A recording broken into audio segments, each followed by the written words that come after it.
Alright, here we go, ladies and gentlemen. We are back with the Barnes VOR-TX and 44 Magnum.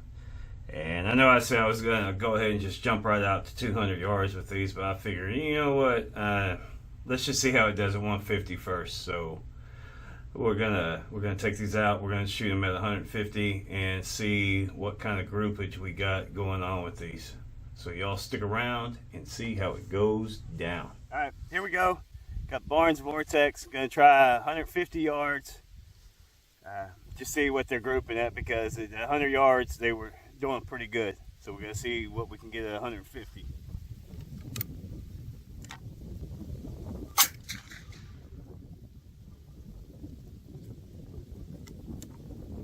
I think we're dropping off too much.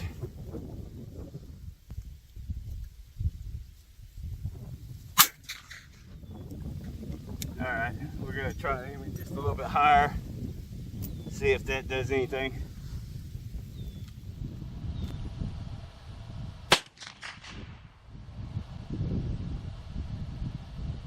I do believe I hit right next to the target. Probably would have hit the target. Looks like it's blowing down there a little bit. I'm going to try one more shot. Try to aim at the same spot, see if I can't put a group.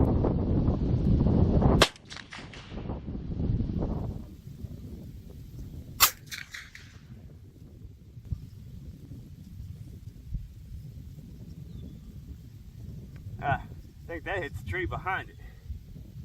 Yeah, it looks like 100 yards might just be the limit. All right, here we go. It turns out we might actually have a 150-yard bullet here with the Barnes VOR-TX.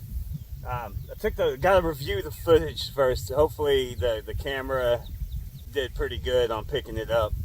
But we got that shot that I seen, and then took the second shot. I'm like, okay. So I seen that. I'm like, I'm gonna go ahead and aim exactly. It was it's got the drop reticle on the Nikon. It's got. I went to the. You got the crosshairs. You got a ring. You got another ring right below it. I went to that second ring below it. That's what I shot, and I hit right here. So I decided I was gonna do it again. And I just, this wasn't a big enough spot to notice from 150 yards, even through the scope. On there, but they're touching.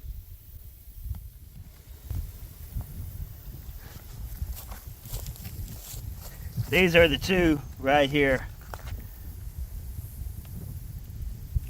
Target lines up, everything lines up with them. And yeah, 150 yards, put two touching. It's pretty damn good. All right, here we go. Now, I did 4 shots at 150, and I was just going because when I was shooting at 100, we were hitting about an inch high, roughly. Let me find a pointer or something I can use. We were hitting an inch high, hitting about here where it was sighted in at on these. So I figured that at 150, I'll just still go dead center and see what's going on. And we were shooting low, so on the first 2 shots. So I was like, okay, I'm gonna go ahead and just try shooting high.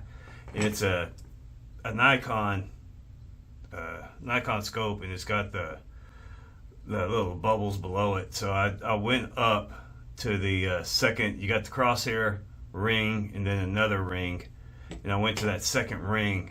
I was aiming dead center, and that's when it actually, this was the first shot, this outside one, and then that second shot aiming the same was right here.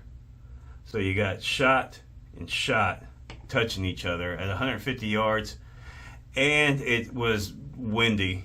I like I said, I didn't adjust for wind or anything, so that is definitely doable. We're gonna definitely go out to 200 and see if this is going to be a possible 200-yard bullet right here. And we're definitely going to do some penetration test on that at both 150 and 200 to make sure that we are able to knock down, because it's useless if the group is that tight at 200 yards, and it's not getting through the shoulder.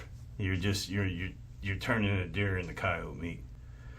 So, but I mean, we're just gonna roughly guesstimate where the center of each hole is. I mean, I got the center of one, and I got the center basically where, kind of where the other center should be, roughly, and that is 3.3, you know, somewhere in there, 0.3 of an inch, well under half an inch at 150 yards, which definitely surprised me, because when I took that other shot afterwards, I mean, that hit, and they were close enough together, and I was far enough that through the scope I couldn't tell that it was hitting basically almost in the same spot. So that is definitely good to go. Barnes VOR-TX is definitely, accuracy wise, is a 150 yard bullet for sure.